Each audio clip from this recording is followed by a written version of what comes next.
Welcome to Surviving Outside Sales Podcast. This is episode number 1. On this episode, I'm going to introduce myself, the host, Mike O'Kelly, talk about surviving outside sales, where the idea came from, what the community is about, and how you can get involved. If you like what you hear and you want to see more episodes and listen to more episodes, click the subscribe button, shoot a like, and give me a comment. I'd love to hear your feedback. Now, let's get to it. On with the show. Intro. The Surviving Outside Sales Podcast, hosted by Mike O'Kelly, presented by Rhythm AI. The goal is to get in, dominate, then get out. Surviving Outside Sales. Now on with the show. Welcome to the Surviving Outside Sales Podcast. My name is Mike O'Kelly.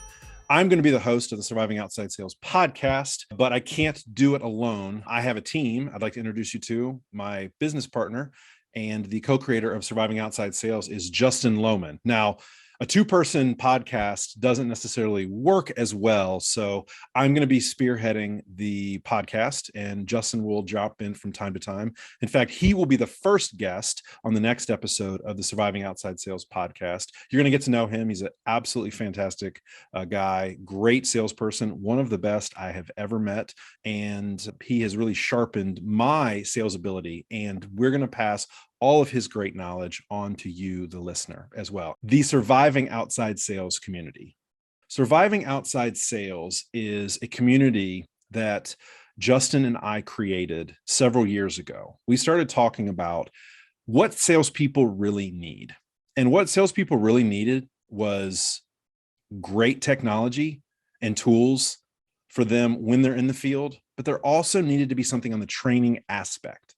And that was something that we felt was very lacking. This outside sales world really has become, if this person has relationships, then they know what they're doing. And there's a fundamental flaw in that thought process. Yes, relationships are extremely important, but you need to have sales training. I can tell you this, at the last 4 sales jobs that I accepted, before I started creating my own, I was never asked what type of training had I gone through. And my first couple positions, that was a question that was asked. What type of training did you go through? Now, I don't know if that's because I'm older, I'm more experienced, and the recruiters or the hiring managers believe that it is a waste of time to ask that type of question. Or maybe they just don't care. Well, Justin and I thought about that. We pondered on it. And what we came to a conclusion after speaking with a lot of people younger than us, that's no longer a question. Nobody's asking about the type of training or the sales methodology or the process. And we feel like that's an issue. That's a problem. And so we want to come up with solutions. It's one thing just to say, oh, there's a problem in the outside sales world and go about your day. We're not those type of guys. I know I'm not. And this might ruffle a little bit of feathers in the sales world. Okay, great. I think the sales world, especially the outside sales world, is ripe for having its feathers ruffled and say some uncomfortable things instead of the platitudes that have filled the industry, say, for the last 5 to 10 years. And it's getting back to the heart of it. It's the training. It is the process. It is the why. It's not just running out and regurgitating talking points that your company has rammed down your throat. I worked for a company at one point where I was told to hold the sales piece or sales aid, whatever you'd like to call it, at a 45-degree angle. And with my free hand, I was supposed to take a pen and point to what I was reading to a doctor from the sales piece, as if the doctor either A, could not comprehend what I was saying, or B, was too dumb and needed me to guide him or her through the reading. Completely patronizing. And what do you know? That company went out of business. And I had the audacity to ask the question on the first day, is this the best that we can do? I'll be honest, in my younger days, I did not have the tact or the stealth, or maybe I still don't have that. I don't know. But I'm very blunt and I just ask questions, and those questions can be uncomfortable. Why? Why is this being done? Is there some way we can get better? I'm always searching for better. And I will tell you this, if you're listening right now, thank you, by the way, but you're going to realize that I've accomplished a lot in my sales career, but I am not the best salesperson in the world. So if you're hoping to hear from the best salesperson in the world, you will, because I'm going to bring them on the podcast. But what you're going to get is somebody who knows how to build systems. That is what I believe I've been able to do. And I've turned around every single territory that I have come into and been given an opportunity to do so. So I'm going to talk to you about that. I've taken some hard cases. There was a point in my career where I looked for failing territories because I knew that they would succeed with my process and my system. Was it the easy route? No, it definitely was not. Was it the most profitable route? Absolutely not. I turned down opportunities and I turned down interviews with very lucrative positions. In fact, there was a job that I left for less money, a job that was great. It was a great job. It was an easy job.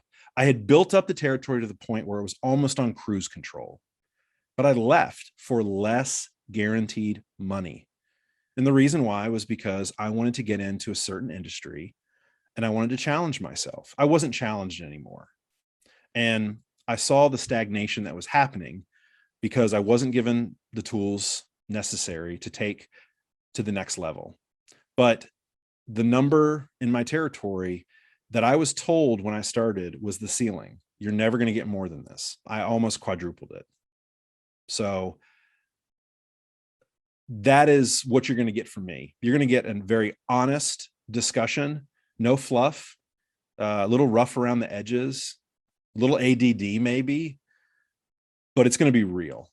There's no platitudes, but what you will get is superior system building, because I believe that everything is about a process and about a system, a process that's consistent, a process that's efficient, a process that's repeatable. And so what I'd hope to do is to teach all the individuals that are listening that process. So thank you for taking this ride, and I hope you go a little bit further. So let's talk about surviving outside sales. As I mentioned before, my partner and I discussed how we believed that there was a lot missing in the sales industry. And so we decided to take a unique angle and think to ourselves, okay, well, let's talk about what really are the phases of the sales industry. Full disclosure, my dad was in pharmaceutical sales for almost 30 years. And one of the pieces of advice that he gave me was, do not carry a bag into your 60s. I'll repeat that. Do not carry a bag into your 60s. That is what my dad did. And this was not a father trying to teach his children, especially in this case, his son, to do something better, to achieve a higher level than the previous generation, because that's really the goal of parents. It's for the kids to do better than the parents. I am a father to 2 young daughters. And so I'm going down that journey right now. They're very young, but as they're going to age, I'm going to want more for them than I had. I think that's natural. But what he was saying was, it's a miserable life. My dad lived in an era where he had a pension and he worked for virtually the same company. They were absorbed, but he worked for the same company for more than 25 years. That doesn't happen anymore. Companies get bought out, they move around. You get promised a bill of goods from a hiring manager or a manager that tells you, oh, this is the greatest job in the world. And they dangle that base salary or that commission structure in front of you, and then you take the job, you accept it. And then you get there and you realize, oh, they cap commissions, or 6 months in, something changes drastic that they promised wouldn't happen, but it did. That happens more and more. It's happened to me in my sales career several times. I've had several companies go out of business. I've had several companies sell their products, lay off the entire sales force. I've had companies redo districts. And every single time I realized, okay, I have to insulate myself. And I have to start thinking about my future in a much different light. And if I am going to create something for my daughters that is greater than what I've been able to accomplish. So how do I do that? Well, talking with Justin, we started thinking, okay, what are the phases, as I mentioned? Well, number one is getting in. You've got to get into the sales industry. I played minor league baseball for 2 years and did not perform extremely well. And I was released 3 times in the period of about 12 months. And so I hung up my cleats. I really had lost the love of the game. It had turned too much into a business for me. And I had just lost that spark. I had lost that joy that I had as a young boy. And growing up, I just loved baseball. I couldn't get enough baseball. I couldn't get enough sports, but specifically baseball. And it was very disappointing and it was crushing. It was soul crushing. What am I going to do now? 24 years old, and I'm 2 years behind. At the time, I thought I was 2 years behind all of my friends to find jobs. And I'd been working as a bartender in the off seasons. And so I went back to the bar life and thought, well, maybe I can manage a bar. I helped run my friend's bar at the beach and drive liquor sales that they'd never seen before.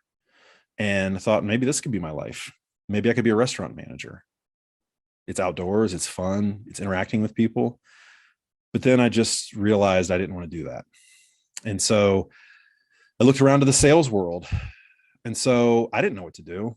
Now I'm old enough to where I hope nobody laughs, but I actually applied to jobs through the Charlotte Observer, the want ads, because this was 2003. Yeah, it was 2000, the fall of 2003. I applied to ads, and the ads were things like sports marketing. Oh yeah, I'm in sports. I love marketing. Yeah, let's do that. And I show up, and what the sports marketing role turned into be was telemarketing, knives, starting at 7 a.m. and going until 7 o'clock at night on the phone every day. And so I said, no, I don't want to be cooped up. I loved being an athlete, especially baseball, being out in the field. I loved being out. And I was like, no, I want outside sales. And all right. So I went to another one, and it was sports marketing. I was talking about our clients and this and that. It was door-to-door sales. Now, I'm not knocking anybody who does telemarketing or door-to-door sales. It's just not what I wanted to do. There is no sales degree for college. So a lot of people fall backwards into sales, but it's not what I wanted to do. I wanted a company that had great training. And so I got that. Now, it took a while before I got that position, but I got it. And so at the time, I thought to myself, it was really hard to know how to navigate this. Now, of course, this was pre what the internet is today, where you can just simply Google how to find a sales job or how to get into sales, how to get into that sales, how to get into this sales. And there's a lot of opinions out there. We're going to try to help. The first part is getting in. So we can help people who want to get into the sales industry. And we're going to give the best advice. And the advice is going to be from the lens of if I was back in that position and if Justin was back in that position. So a lot of what you're going to hear me talk about on this podcast is going to be Justin's ideas as well, melding with mine. So if we were starting over, what would we do? I can tell you, we would do a lot of things differently. So we're going to go through that step by step, what we would do. And we're going to go further than just platitudes, because there's things like, oh, figure out what industry you want to be in and do this and do that. No. We're going to start talking about all the different types of industries that are out there, and we're going to recommend specific things. But not only that, while we're in the course of interviewing all the guests that we have lined up, the episodes that we're about to shoot, and I'll let you know, we've already shot some episodes. And the first time that we're going to launch 5 episodes. And we've already got them in the bank. And so the first night you can consume all 5 and let me know how I did. So we're going to discuss what it's like to try to get into a sales role and what you should be thinking about when you start your sales position, not high-fiving everybody and then partying on the weekends. Okay, great. You got in. What is your next step? Your next step is to dominate. Surviving Outside Sales podcast is brought to you by Rhythm AI. If you are in outside sales, check out rhythmai.com. That's RITHMAI.com. The sales enablement tool that will help outside sales teams build their best sales days every day. Rhythm. Prospecting, targeting, and routing simplified. Everything an outside sales team needs, nothing it doesn't. Try for $1 for the first month today. That's rhythmai.com. Now back to the show. Now it takes time. And that's the one thing that I would tell my 24-year-old self all over again. Pump the brakes. Don't be impatient. It takes time. I was very high strung and I was uber competitive to the point of where I probably was super annoying to be around. I was so competitive. Every second mattered. And if things weren't done at a certain pace that I felt I could do them at, I just went, I was livid. Company I was with, I was a manager of 2 stores and a lot of employees. And we did well and I got people promoted, but I don't necessarily think I treated them well. So if I managed you and you're listening to this right now, I apologize. I've been humbled and I've grown over the years, but just know it was not coming from some egotistical space. It was coming from a space where I just wanted to be the best. I still want to be the best. I still compete. I just have to pull it back a little bit because you do need to build networks and you need to build bridges, not start wars. But that was my mentality in sports, was start a war. I wasn't going to be friends with you. You're my competition. You're my enemy. But that's not the case in the sales world. You need to build allies. So there's your first lesson. When you're networking, build bridges. Even if that person is your competition today, build a bridge. You can always learn something by talking to them. They're your competition today. They may not be your competition in a year from now. They may be somebody you want to partner with. And I've got several stories of how that came to fruition and how the fact that I was competing with somebody at the time and later they became a huge asset and an ally to me. And it benefited me much more than competing against them did. So we'll talk about that. Next, after you get in, we talk about the dominating. Now, the dominating is going to be, while you're in it, how do you do the best that you can do? How do you dominate your field? Well, I'm going to bring on some of the best and help you do that. What I'm also going to do is share my experiences with you about building the systems so that you're not just working in your business, you're working on your business. Because I was that worker bee that I was grinding. I was burning myself out. In the weekends, I was exhausted because I burned myself out. I wasn't working smart. I was working really hard, but I wasn't working smart. And dominating is not just being the hardest worker. There's a lot of people that work really hard. I'll share some stories of people that worked harder than me and did not achieve some of the levels that myself and other people did. So we'll talk about that. And then the last phase is getting out. Okay, that's the most exciting part. That's the part that I'm living in right now. So when you talk about getting out, what does that mean? It means a lot of different things. It means starting your own business. It means doing what you want to do. So as we speak right now, I am involved with 5 different companies. So I'm consulting with several different companies. I've partnered with a few of the companies. And I built one of the companies as one of 3 co-founders. I built a sales technology company from the ground up, from the idea to the iterations, to the beta programs, to we brought it to market. And I absolutely love what I'm doing right now. And I wish this for everyone who wants to do this. Now, it might not be for everybody. Some people just want to wake up in the morning and be told what to do, especially in the sales world. I've heard it a bunch of times. Well, if they just tell me what to do and where to go, I'd be great. Well, great. We have a platform for that. It's called Rhythm. They're the sponsor of this podcast. So you're going to get to know Rhythm. You're going to get to know Surviving Outside Sales and my partners very well.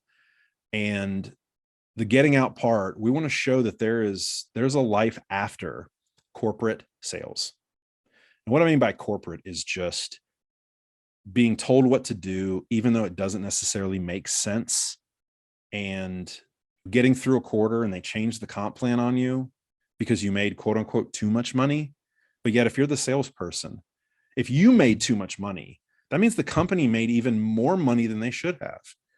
I'll share stories like that happened to me in my career, where commission plans changed after the numbers came in. And we apologize, Mike, you just did too well. We had to change some things. Really? Do you understand the mentality of salespeople?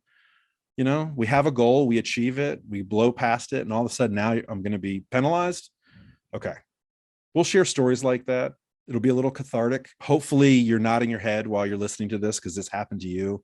Just know there's light at the end of the tunnel. Okay. I've been in some dark spots, and I've had some come to Jesus moments with myself in my career, and really kind of thought to myself, what am I doing?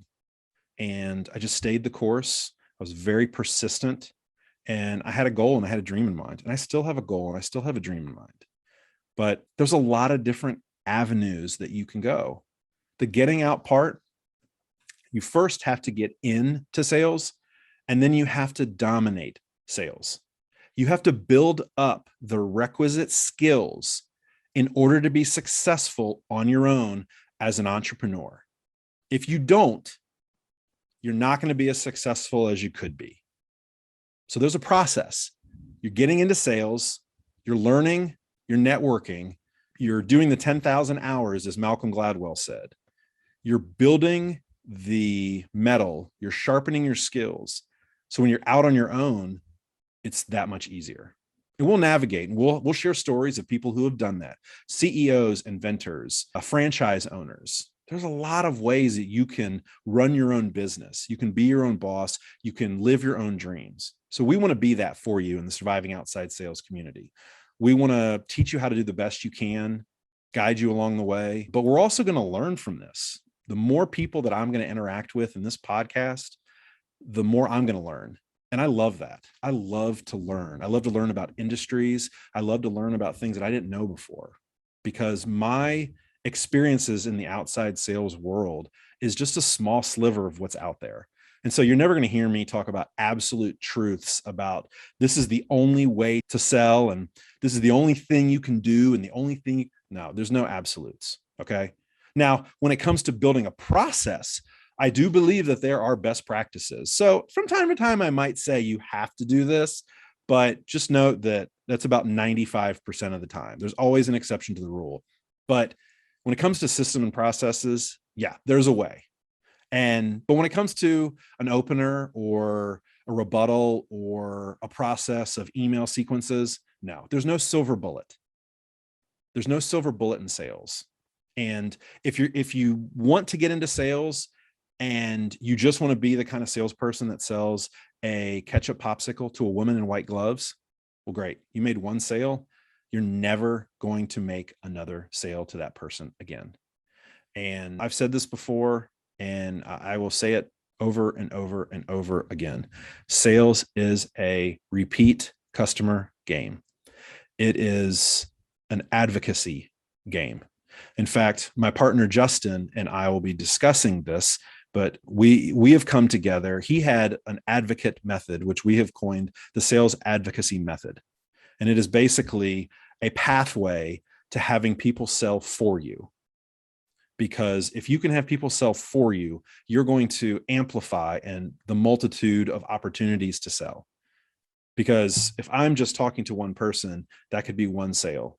But if I've built 20 advocates around me, I now have 20 ideas of what I'm selling out there simultaneously, networking for me, referring for me. So we're going to talk about that as well. But you're not going to hear anything about, arrogance and anything like that from any of the people that I bring on either. So I'm going to brag on them, but they're not going to brag on themselves, because those are the type of people there are.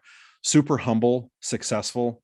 And I've always believed the super humble don't have to brag for themselves. Their accomplishments brag for them. So it's going to be a lot of fun. And I want it to be interactive. So everybody says this on their podcast and everybody says this on their YouTube channels, but please subscribe. I'd love to share the stories of the people that I'm going to bring on, and send me emails. My information is going to be public. It's going to be in the show notes. It's going to be on YouTube. It's going to be on all the different platforms for the podcast. Send me an email. If you have anybody, you can follow me on LinkedIn. Recommend people that I should be talking to. Should I be talking to you? Do you have something you can share and add to the surviving outside sales community? Fantastic. I'd love to hear from you. So that's the surviving outside sales community in a nutshell. I want it to grow and I want it to become a resource to give hope to salespeople. And a lot of salespeople, in my experience, their careers don't take off and they usually leave the industry. And that's a shame. I would love people who really want to get into the sales industry and they're just stuck. They don't know how. They go to YouTube videos and they see the likes of Grant Cardone, et cetera. And they think, well, I can't do that. Well, not a lot of people can do that. Stop comparing to where Grant Cardone is in 2021 to where you are today. Find somebody who's just a little bit more experienced than you that is sharing their experiences and follow them. Ask them to be a mentor, things like that. That's what we're going to share on this podcast. We're going to have some fun. I'm going to try to also invite guests. They're going to bring you stories that you're not hearing on other podcasts. Okay. Hopefully it's severely entertaining and I haven't talked you to death. I can do that sometimes, but I thank you for listening. And if you like this episode, hit the like button, send us some comments and connect with us on all different platforms. But very excited that you've decided to take the time, because it's a small sliver of your life that you are dedicating to listening to my podcast, to joining the Surviving Outside Sales group and going along on this journey. So I really do appreciate that. So thank you very much. And I look forward to catching you soon. Thanks.